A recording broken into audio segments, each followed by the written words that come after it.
A decision which was hard to make, a decision which was bold to take. But I am not that bold, so I took some bold steps and made it here.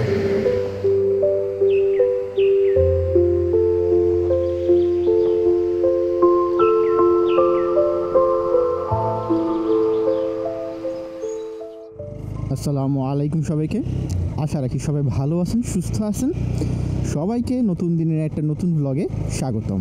Medical স্টুডেন্টদের লাইফের পুরোটা জুড়েই থাকে হচ্ছে পড়াশোনা, তারপরে অনেক পড়াশোনার পরে হয় পরীক্ষা, আবার এতগুলো পরীক্ষার পরে এত সময় ধরে টানা পরীক্ষার পরে আবার হয় হলো পড়াশোনার এই দুষ্টচক্র থেকে বের হতেই চলে এলাম কম পরিচিত, কম জনমানবে ঘেরা, প্রায় ফাঁকা সি বিচ, শুভ সন্ধ্যা সমুদ্র সৈকতে। সময় হলো এখন সকাল 6:12 বাজে, যেটা আপনারা আমার বাইকের ঘড়িতে দেখতে পাচ্ছেন। যখন বের হইলাম পটুয়াখালীর দিকে আকাশে খুব একটা বেশি মেঘ ছিল না, কিন্তু এখন আপনারা হয়তো দেখতে পাচ্ছেন ক্যামেরায়ও বেশ স্পষ্ট ব্যাপারটা যে আকাশে প্রচণ্ড মেঘ, মনে হচ্ছে এখনই বৃষ্টি নেমে যাবে। আর আমার ধারণা সামনে কোথাও না কোথাও একটা বৃষ্টি তো হচ্ছেই, না হলে তো ভাই এত মেঘ করার কথা না। বা দেখতে পাচ্ছেন আপনারা সামনে আকাশে মেঘটা কতটা গাঢ়, এই জন্য বাইকের স্পিড আমি খুব বেশি একটা কমাচ্ছি না, একদম কনস্ট্যান্ট 80-র আশেপাশে রেখে চালানোর চেষ্টা করতেছি, যাতে করে দ্রুত হলো আমরা আমাদের ডেস্টিনেশনে পৌঁছাইতে পারি। এইখানে একটা ব্যাপার বলে রাখা ভালো, আমরা কিন্তু ডিরেক্ট বরিশাল থেকে আসিনি, আমাদের যাত্রা শুরুই হয়েছে পটুয়াখালী থেকে। যদি আমরা রাতের বেলা বরিশাল থেকে পটুয়াখালী গিয়ে পৌঁছাইছি, বেলা আমরা পটুয়াখালী থেকে যাত্রা শুরু করেছি। তো পিছনে কিছু গল্প আপনাদেরকে তো শেয়ার করা দরকার। বরিশাল থেকে আমরা যখন রওনা দিই তখন তো রাত প্রায় 10টার আশেপাশে বাজে, 9:50 বা 55 সামথিং হয়তো তখন বেজে গিয়েছে। এরপর তো যথারীতি আমরা পটুয়াখালী আসার পথে লেবুখালী ব্রিজ ক্রস করলাম। এরপরে হলো যেহেতু আমার সাথে একজন গেস্ট আছে, আর এই গেস্ট কখনোই পটুয়াখালী ওইভাবে আসে নাই, আর পটুয়াখালী যে বিখ্যাত মিষ্টি মিজান সুইট মিট অ্যান্ড রেস্টুরেন্টের সেটি কখনো টেস্ট করে নাই, ওই জন্যই পটুয়াখালী আসার পথে গেস্টকে নিয়ে আমি হলো মিজান সুইট মিট অ্যান্ড রেস্টুরেন্টে প্রবেশ করি, টুকটাক মিষ্টি খাই, যেটা সবচেয়ে আমি বুঝছিলাম বৃষ্টি নামবে। কই দাঁড়াবো এখন? হ্যাঁ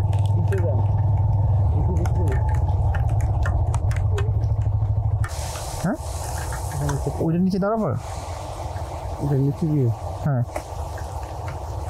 ও না শুকনাস। আমি এতক্ষণ ব্লগে বলতেছিলাম এটাই যে আকাশে মেঘ দেখতেছি, সামনে দিকে গেলেই বৃষ্টি নামবে, যা ভাবতেছি তাই। এবার তবে আপনাদেরকে আরও একটা ম্যাজিক্যাল জায়গার ব্যাপারে বলি।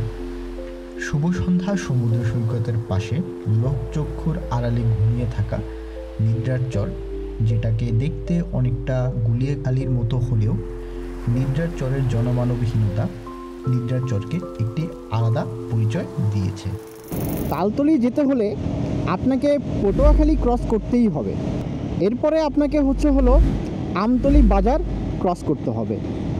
তবে আমতলি ক্রস করেই আপনারা একটু সাবধান হয়ে যাবেন, একদম স্পিড অনেক বেশি রাখবেন না, পাশাপাশি স্পিড কমায় আনার চেষ্টা করবেন, আর ভুলে একটু বেশি দূর ক্রস করে ফেলেন না। কেননা আপনাকে থামতে হবে, খুঁজতে হবে এইভাবে তালতলি উপজেলা লেখা কোনো বোর্ড আপনার চোখে পড়তেছে কিনা। যদি আপনি গতির উপরে থাকেন তাহলে এই বোর্ড আপনি মিস করে যাবেন, সেটার সম্ভাবনাই প্রবল। আপনারা এখন রাস্তা দেখতে পাচ্ছেন, ক্যামেরাটা হলো আমি একটু এই দিকে যদি ঘুরাই, আমরা কিন্তু এই দিক থেকে আসছি, এদিকে গেলে পটুয়াখালী পৌঁছাবে। আমরা পটুয়াখালী থেকে আসছি, তার মানে এই রাস্তা ধরে আমরা আসছি।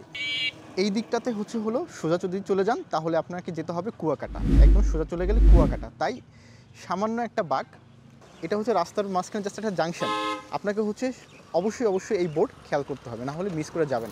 সমুদ্রের গর্জন শুনতে শুনতে যদি একঘেয়েমি চলে আসে তাহলে চলে আসুন টেংরাগিরি ইকো পার্ক। আমি যার নাম দিয়েছি এক টুকরো সুন্দরবন। প্রথমবার যখন আসি তখন ভাই এই জায়গার রাস্তা না যেন জাহান্নাম ছিল, ওই রকমের একটা অবস্থা ছিল। এরপরে রাস্তা আলহামদুলিল্লাহ একদম ক্লিয়ার কাট করা হয়, ভালো করা হয়, এই জন্য দেখতে পাচ্ছেন রাস্তা মোটামুটি ভালো। কিন্তু এই রাস্তা আবার আগের অবস্থায় পৌঁছাতে মনে করেন আর এই বৃষ্টি সিজনটাই এনাফ আমার যা মনে হচ্ছে। আপনারা হয়তো কিছুটা বুঝতে পারতেছেন, ক্যামেরার বিভিন্ন ঝাঁকিটাকিতে ফিল করতে পারতেছেন যে রাস্তার অবস্থা খুব একটা ভালো না। আমরা তো গাড়ি নিয়ে গেছিলাম লাস্ট, তখন হচ্ছে যাইতেও একটু প্যারা হয়েছে, কিন্তু গাড়িতে আবার মজার ব্যাপার হচ্ছে ঝাঁকিটা অত বোঝা যায় না, যেটা বাইকে ফিল করা যায়। এই জন্য হলো চালায় খুব একটা মজা লাগতেছে না। দেখেন এটা কি রাস্তা না পুকুর, কি মনে হয় আপনাদের? ছোটোখাটো একটা পুকুরই রাস্তার মাঝখানে। এইগুলো দেখার পরও কেন যে হলো রাস্তাটা সংস্কার করতেছে না বুঝতেছি না। এইবারে বৃষ্টি সিজনে মোটামুটি চললেও পরের বার বৃষ্টি সিজনে আসলে এই রাস্তার টিকার মতো না। এই রাস্তা আর ধরেন 2 মাসের মধ্যেই শেষ, আর এটা ইউজেবল থাকবে না। আমি বুঝি না ভাই, এটা তো কনস্ট্যান্ট একটা রিপেয়ারের উপরে থাকতে হবে, বা রাস্তা যখন করছেন তখন ভালো মতোই করতেন। আমি শিওর এটা দিয়ে যে কী পরিমাণ ভয়াবহ দুর্নীতি করছে, নাহলে ভাই পুরো রাস্তা একদম তালতলি পর্যন্ত এই সেম অবস্থা, একদম এরকমের অবস্থা ভাই। কি যে বাজে অবস্থা, চিন্তার বাহিরে অবস্থা। রাস্তার দুই পাশে সিনারি সুন্দর, রাস্তাটা যদি ভালো না হয় তাহলে আপনি এই সিনারি দেখবেন কখন, রিল্যাক্সে চালাবেন কীভাবে? তাও এখন একটু ভালো হয়েছে। কচুপাত্রার এই অংশটা রাস্তা বরাবরই ভালো ছিল, আগেও ভালো ছিল, কিন্তু এখন মনে করেন কচুপাত্রার রাস্তা আর কতদিন ভালো থাকবে বলেন? নষ্ট তো হইতেই হবে একদিন।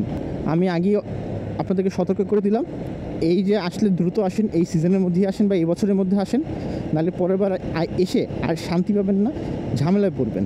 রাস্তার অবস্থা একদমই বাজে হয়ে যাবে, তখন চালানোর মতো অবস্থায় আর থাকবে না। ভাই কি ম্যাজেস্টিক ভিউ, পুরো একটা ট্রপিক্যাল ভাইব পাওয়া যায়, পুরো একটা সুন্দরবন ভাইব, দেখছো? রে সামনে আপনারা হাসানস ট্রাভেলস নামে একটা বাস দেখতেছেন, অবাক হওয়ার কিছু নাই। এইটা কিন্তু একটা হাইওয়ে, আর এই হাইওয়েতে হলো বাস চলবে, ট্রাক চলবে, সব কিছু চলবে, এইটাই স্বাভাবিক। দেখেন পুরো রাস্তা দখল করে আছে। ওকে, আমাকে সাইড দিয়ে দিয়েছে। অবাক হওয়ার কিছু নাই, এই রাস্তায় বাস চলে। আর বিশ্বাস করবেন কি না, এই বাসটা মোস্ট প্রবলি চিটাগাং থেকে আসছে। চিটাগাং, ঢাকা, বিভিন্ন জায়গা থেকে এইদিকে বাস আসে। মানে এই যে উপজেলাটাকে অবহেলা করার কোনো সুযোগ নাই। আর রাস্তা দেখে মনে হচ্ছে এই অংশটা নতুন করছে, তবে হ্যাঁ, রাস্তা অনেক খারাপও আছে, আবার রাস্তা অনেক ভালোও আছে। আলহামদুলিল্লাহ, দেখে ভালোই লাগতেছে। পরিবেশও খুব সুন্দর, হালকা মেঘলা, হালকা মনে করেন একটু হালকা ক্লিয়ার, হালকা মেঘলা। সামনে আকাশের দিকে তাকালে বুঝতে পারবেন, আমাদের মাথার উপরে আকাশ কিছুটা আবার মেঘলা, কিন্তু সামনে আবার আকাশ একদম ক্লিয়ার। ভালোই লাগতেছে, জায়গা যে ক্লিয়ার একটা আকাশ পাবো, ভালো লাগতেছে ভেবে। তো মোটামুটি অনেক কিছু মেখে গেছে আর কি কাদায়। বাইকটা তো মাখছে বহুত আগেই। এটাই মোটামুটি তালতলি বাস স্ট্যান্ডও বলতে পারেন। এটা তালতলি একদম অথেন্টিক, যেটা বাজার বুঝি আমরা, সেটাও বলতে পারেন। যা মন চায় আপনার বলতে পারেন। আমরা এখন মোটামুটি চলে আসছি আলহামদুলিল্লাহ। আমার মনে আছে লাস্টবার যখন আসছিলাম এই রাস্তাটা ইনকমপ্লিট ছিল, এই রাস্তাটা দিয়ে যাওয়াতে আমাদের বেশ প্যারা খাইতে হয়েছিল, কারণ রাস্তার এক সাইড ভালো ছিল, এক সাইড খারাপ ছিল। আর আমরা তো নিয়ে আসছিলাম বড় গাড়ি, তো এখন গাড়ি তো মনে করেন ভাই কোনো রকমে উঠাইছি, কোনো রকমে যাওয়া গেছিলো আর কি। আমরা এখন তালতলি ঠিক বাজারের মধ্যে আছি। খাওয়া দাওয়া করলে এখান থেকে খেতে হবে, এছাড়া তালতলির ওই দিকে আর তেমন কিছু পাওয়া যায় না। মাঝে মাঝে ছোটোখাটো টুকটাক দোকান আছে, কিন্তু ওগুলাতে আসলে তেমন কিছু পাওয়া যায় না। আমরা এখন হোটেল রুচিতা আর মিনি চাইনিজ এটাতে ঢুকবো। এই রেস্টুরেন্ট বোধহয় নতুন হয়েছে, কারণ এত রেস্টুরেন্ট আসলে ছিল না, বা এত সুন্দর রেস্টুরেন্ট ছিল না। আগে যখন খাইছি তখন মনে করেন একটা ভাঙাচোরা, ওই যে দেখেন একটা টঙের মতো রেস্টুরেন্ট, ওইগুলোতে খাইতাম। এবার তো দেখে ভালো লাগতেছে আসলে। যাক, আলহামদুলিল্লাহ। আচ্ছা, তো আলহামদুলিল্লাহ ভাই। আসসালামু আলাইকুম সবাইকে। আমি তানজিদ হাসান, পড়ছি শেরেবাংলা মেডিকেল কলেজে, এবার 3য় বর্ষে। তো এই আজকের যে ট্যুর প্ল্যান, এই ট্যুর প্ল্যান বাইকে আমি র্যান্ডমলি বলছিলাম যে ভাই আপনার সাথে একটা বাইক ট্যুর দিতে চাই। বাইক কেনা হয়েছে, কিন্তু এখনও ওরকম বাইক ট্যুর দেওয়া হয়নি। তো হুট করে মাথায় আসলো যে তালতলিটা একটু ডিসকভার করে আসি, এখানে আসা হয় না এখনও। তো ওই প্ল্যানে আর কি চলে আসলাম। হোটেল রুচিতা থেকে আমরা নাস্তা করে নিয়েছি সকালবেলার, ডাল ভাজি, ডিম, এই জিনিসগুলোই খেয়েছি আর কি। টুকিটাকি যা খায় আর কি রেগুলার মানুষজন সকালবেলা, ওই নাস্তাই, তেমন স্পেশাল কিছু না। তবে আমি রিকমেন্ড করবো, আপনারা যদি কখনো তালতলি আসেন অবশ্যই রুচিতাতেই খাবেন, কারণ এই জায়গার খাবার বেশ ভালো লাগছে। আমি তো অবাক হয়ে গিয়েছি, মানে এত ভালো খাবার হঠাৎ করে কবে থেকে হওয়া শুরু করলো বাবা। এখানে তো আরও একটা ভালো রেস্টুরেন্ট আছে, হোটেল মায়ের দোয়া অ্যান্ড রেস্টুরেন্ট। মানে রিসেন্ট রাস্তাঘাট একটু ভালো হওয়ার কারণে মোস্ট প্রবাবলি এখানে বিজনেসটা একটু গ্রো করতেছে। মানুষজন হচ্ছে একটু মনে হয় অর্থনৈতিক দিক থেকে বা ফাইন্যান্সিয়াল দিক থেকে মানুষজন আস্তে আস্তে একটু মানে হাফ ছেড়ে বাঁচতেছে আর কি। মানে কীভাবে বলবো আর কি, ব্যাপারটা বুঝতে পারতেছি না। মানে ফাইন্যান্সিয়াল স্টেবিলিটি মানুষের মাঝখানে আস্তে আস্তে আসতেছে ভাই। বিশ্বাস করেন, আগে রেস্টুরেন্ট ছিল সেটা হলো টঙের দোকানের মতো, যেটা আপনাদের অলরেডি আমি মেনশন করছি। মানে ভাঙা চূড়ার টঙের দোকান, রাস্তার পাশে যেভাবে মানুষজন বসে খাইতে পারে ওই রকমেরই একটা অবস্থা ছিল। কিন্তু এখনকার রেস্টুরেন্ট দুইটা ভালো রেস্টুরেন্ট এখানে, আমি দেখি তো পুরোই অবাক। পাশাপাশি খাবারটাও হেলাফেলা করার মতো না। ইনফ্যাক্ট এই যে রাস্তাটা দেখতেছেন ভাই, এই রাস্তায় এত জঘন্য ছিল মানে বলে আমি আপনাকে বুঝাতে পারবো না। আপনারা যদি না দেখে থাকেন তাহলে বোঝানো অসম্ভব। ওই সময় তো আসলে আমি ব্লগিং করতাম না, এই জন্য দেখানোর সুযোগ নেই আপনাদেরকে। এই যে থানা, তালতলি থানা এটা। ভাই তুমি জানো না এই যে রাস্তাটা না এত বাজে ছিল মানে, হ্যাঁ মানে এত জঘন্য ছিল সেটাই। মানে এত জঘন্য ছিল এই রাস্তা, মানে কল্পনাও করতে পারতেছ না, পারবাও না।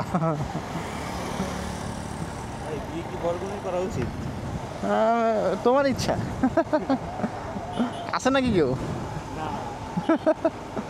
তো আলহামদুলিল্লাহ এক্সপিরিয়েন্স হচ্ছে মোটামুটি অ্যাভারেজ, কারণ রাস্তা একটা বড় পোর্শন খারাপ ছিল, আবার একটা বড় পোর্শন আবার ভালো ছিল।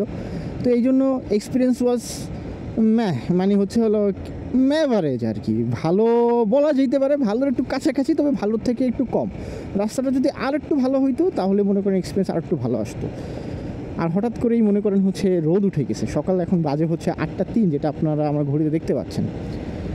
আকাশ হালকা স্লাইডলি মেঘলাই জায়গাটা, যেটা হলো আগেই টের পাচ্ছিলাম যখন হাইওয়ে দিয়ে আসতেছিলাম, তখন দেখতে পাচ্ছিলাম যে হাতের ডান পাশে এরিয়াটা একদম মনে করেন খুব একটা মেঘাচ্ছন্ন না। ওই যে সামনে যে রাস্তাটা দেখতে পাচ্ছেন ওইখান থেকে আমরা এখন বাঁক নিব। আমার মোটামুটি রাস্তা মুখস্থ আছে, তবে আশা রাখি মুখস্থ রাস্তা যতটুকু আছে ওইটা দিয়ে যেতে পারবো।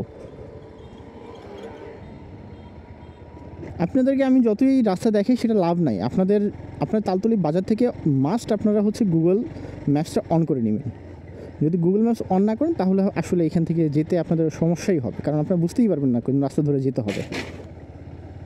এখন ডাইনে না, সরি বামে না, বামই হওয়ার কথা।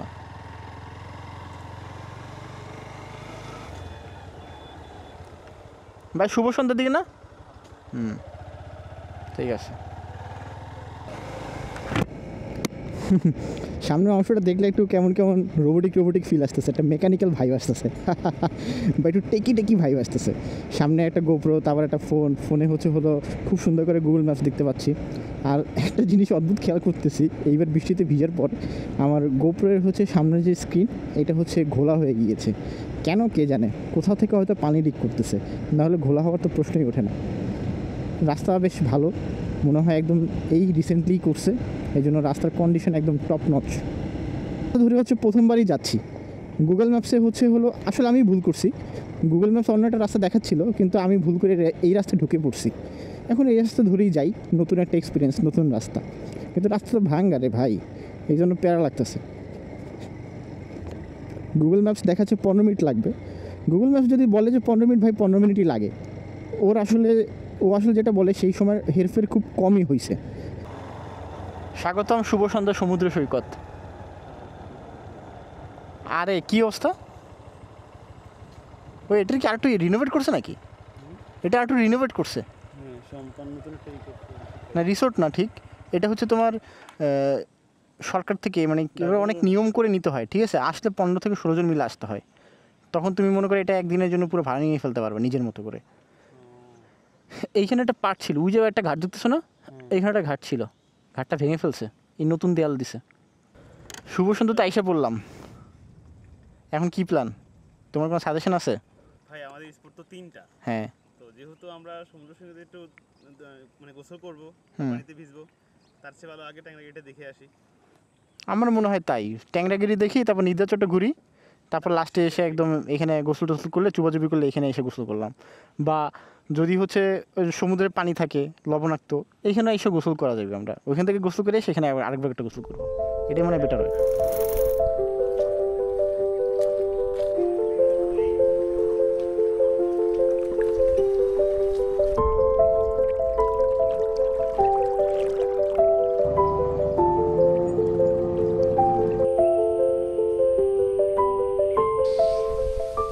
বর্তমানে এখন আমরা হচ্ছে ট্যাংরাগের ইকো পার্কের ভিতরে আছি।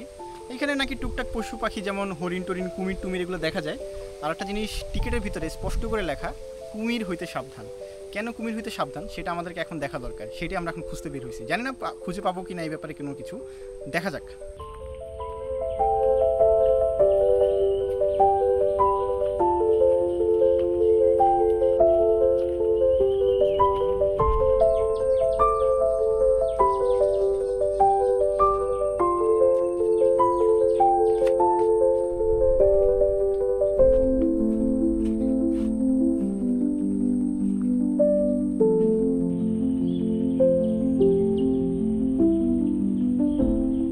কিরে গরু, কুমির টুমির কিছুই দেখি নাই, কিন্তু তোরে ঠিকই দেখতেছে। এই ভয় পাইস না, ভয় পাইস না, যাইস না, যাইস না, কারা আর দেখবো না তোরে।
আমাদের অবস্থা অনেকটা সোনার হরিণ খোঁজার মতো, কি মনে হয় তানজিৎ? সোনার হরিণ যেমন পাওয়া যায় না, তেমনি আমাদের অবস্থা ওই রকম, কোনো হরিণ পাইনি। যেই হরিণ দেখতে খুঁজতে আমরা এত দূর গেলাম, ভাবলাম যে হ্যাঁ মনে হয় কুমির টুমির আমাদের খাইয়ে ফেলবে, আহারে আল্লাহ, দেখে আসছি জাস্ট কয়েকটা বাছুর। এই আর কি। জঙ্গলে জঙ্গলে হেঁটে যখন আমরা টায়ার্ড আর জঙ্গল ঘুরে যখন আমরা হতাশ, তখন আমরা খালের ওপারে বসে নৌকাওয়ালার জন্য ডাকাডাকি করতেছিলাম, কারণ খাল না পার হলে তো আমরা ওপারে যেতে পারতেছি না। হ্যাঁ, এইখানে আপনাদের একটু ডিসক্লেমার দিই, আপনাদেরকে খাল পার হতে হবে টেংনাগিরি যেতে হইলে, তবে খুবই সামান্য ছোট একটা খাল।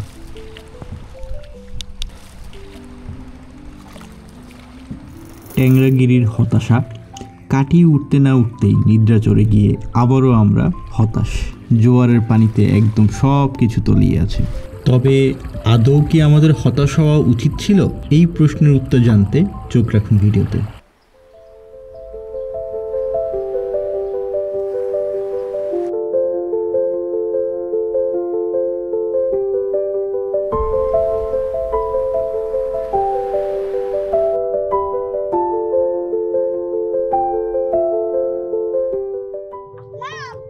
জাস্ট অবস্থাটা দেখেন। এসে দেখি হচ্ছে জোয়ারের কারণে পুরো নিদ্রাচর ডুবে আছে। এখন অপশন কি? শেষমেশ বাধ্য হয়ে একটা নৌকা নিলাম। ছোট পিচ্চি বাচ্চারা আছে, কিছু টুকটাক টাকা পয়সা দিয়ে দিব, আমরা সুন্দর কিছু ভিডিও ক্লিপ নিব, আর এইভাবেই হচ্ছে আর কি ঘুরে ফিরবো।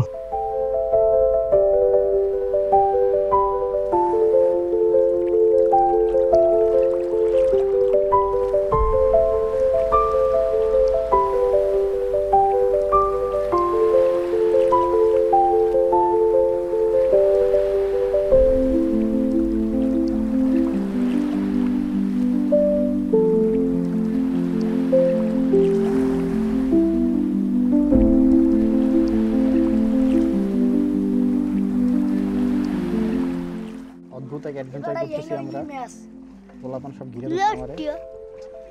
কি দেখা যায় তোমাকে? হ্যাঁ তো দেখা যায়। তুমি তুমি বাদ শিখো আও। কি নাম জানো তোমার? মাহিন। কোন ক্লাসে জানো পড়ো? 2। আমি আর ছোট্ট বন্ধুরা। ওরে বাবা,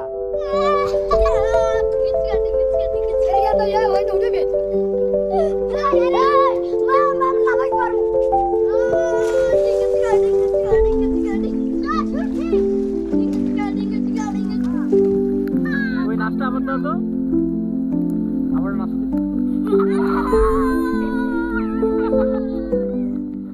লাইফের সেরা এক্সপিরিয়েন্স, বৃষ্টি, তারপর হচ্ছে পাশে ছোট্ট একটা সমুদ্র আর পিচ্ছি বাচ্চার কিচির মিচির। ভাই একটা অনন্য লেভেলের এক্সপিরিয়েন্স, অনন্য লেভেলের এক্সপিরিয়েন্স।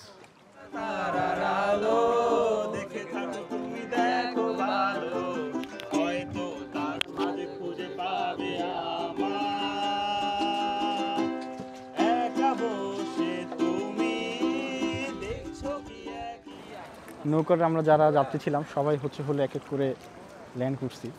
এখন খুব সুন্দর একটা ঝাউবন, প্ল্যান হচ্ছে সামনে কোথাও একটা বসবো, তারপর তো দেখতেই পাবেন যা হবে।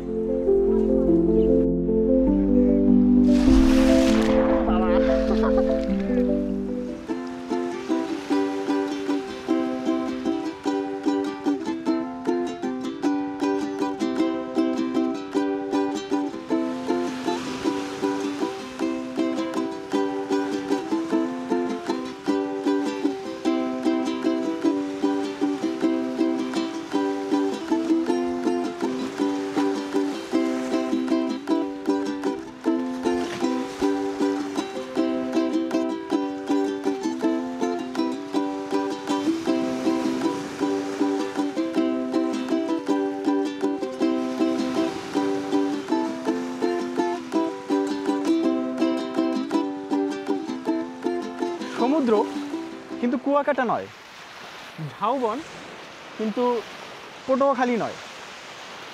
এইখানে আছে ঝাউবন ও সমুদ্র একই সাথে। বলুন তো কোথায় হতে পারে? অলরেডি হয়তো আপনারা বুঝে গেছেন, জেনে গেছেন, থাম্বনেলে দেখছেন, বিভিন্নভাবে জানতে পারছেন। কিন্তু ভাই এখানে আসবেন, ঘুরবেন, পানিতে পা ভিজাবেন, নিজেকে ভিজাবেন, শুদ্ধ হয়ে উঠবেন, অন্যরকম একটা ফিলিংস কাজ করবে আপনার মাঝে, একটা স্বর্গীয় ফিলিংস, আদার ওয়ার্ল্ডলি ফিলিং, যেটা আসলে আমি আপনাদেরকে ভিডিওর মাধ্যমে পোর্ট্রে করতে পারবো না। আপনারা কি বাতাসের শোষ শব্দ শুনতে পাচ্ছেন? আপনারা কি সমুদ্রের সুন্দর ঢেউয়ের শব্দ শুনতে পাচ্ছেন?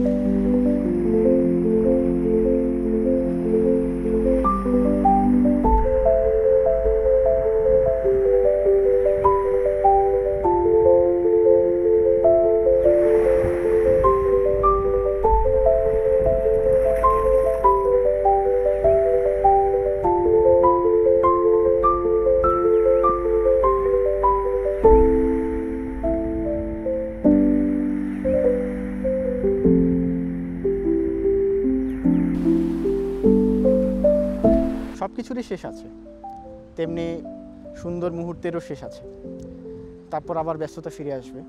কিন্তু এখন আমরা আমাদের লাইফে এখন পর্যন্ত ব্যস্ততা না আসলেও এই স্পটটাতে আমাদের ঘোরাঘুরির শেষ মুহূর্তে চলে আসছে। তাই এখান থেকে বিদায় নিতে হচ্ছে। জায়গাটাকে অসম্ভব মিস করব। আসলে কি বলবো, বলার ভাষা খুঁজে পাচ্ছি না। যা বলতে পারছি অতটুকুই শুনেন, অতটুকুই বুঝেন।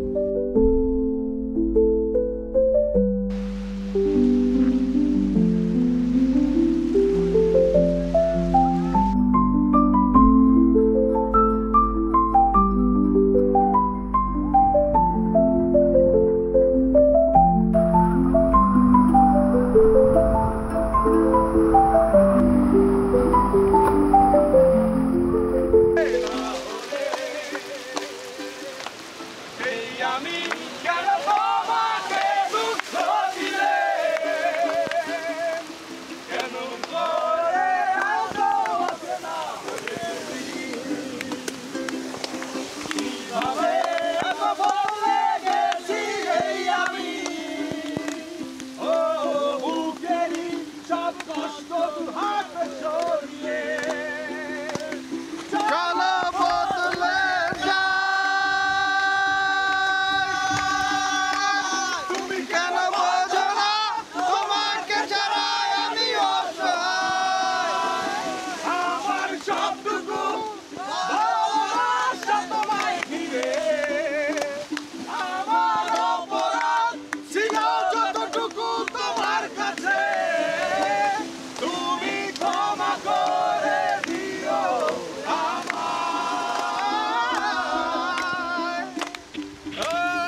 জীবনের সব থেকে বেস্ট মুহূর্তগুলো কাটাচ্ছি, কি মনে হয় তানজিদ?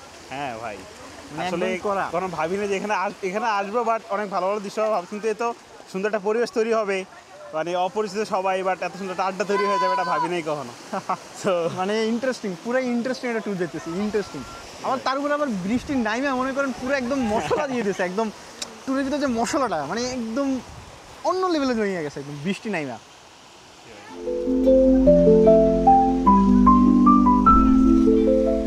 জীবনের অন্যতম বেস্ট মোমেন্ট মনে হয় এইগুলোই। আজকে নিদচরে আসলাম, যে মোমেন্টগুলো উপভোগ করতেছি বা এনজয় করতেছি সবার সাথে, তানজিদের সাথে, আসলে এতটা ভালো এক্সপেক্ট আসলে কখনোই করি নাই।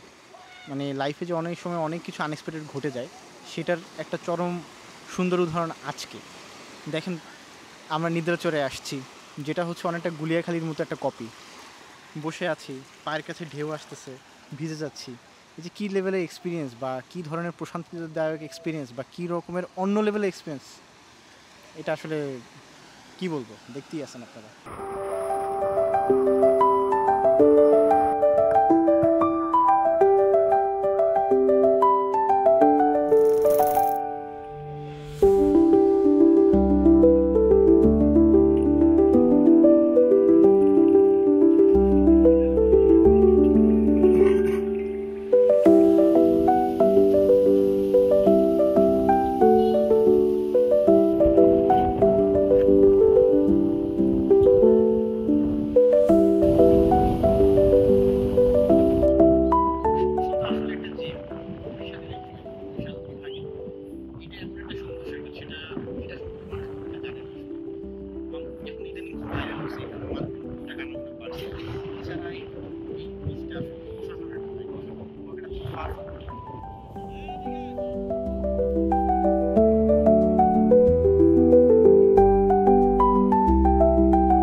মেডিকেলের পড়াশোনা করতে করতে মানুষ যখন ইমোশনলেস হয়ে যায়, তখন আপনি নিজেকে আবিষ্কার করবেন নতুনভাবে কোনো এক জায়গায় পড়তে আসলে, যে না আপনি আসলে ইমোশনলেস না, আপনার ইমোশন এতদিন হলো কোনো না কোনোভাবে সাপ্রেস হয়েছিল মেডিকেলের পড়াশোনার কারণে।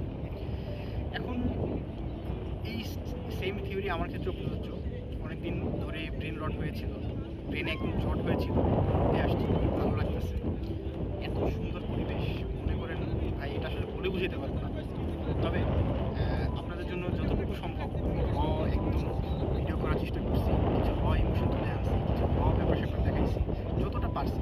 হ্যাঁ, অনেক অংশ স্ক্রিপ্টিং করা, তবুও যতটা পারা গেছে। তো এই ট্যুরের সফলতা এই একটাই, যে তানজিদের মতো একটা ছোটো ভাই পাইছি, যাকে নিয়ে আসলে স্বাচ্ছন্দ্যে ট্যুর দেওয়া যাচ্ছে, একদম মনের মতো করে, নিজের মতো করে, কোনো প্যারা হচ্ছে না, নিজের লোকের মতো মনে হচ্ছে আর কি, এই আর কি। আর তেমন কিছু বলার নাই। সবশেষে বলবো, বেশি বেশি ঘুরতে আসুন, পড়াশোনায় ব্যালেন্স রাখুন। হ্যাঁ, পাশা অবশ্যই করতে হবে, তবে ব্যালেন্স রেখে আসুন। ভাবতেছি এই যে সুন্দর মুহূর্তগুলো, এই ট্যুর আসলে মিস করবো, অনেক মিস করবো। আবার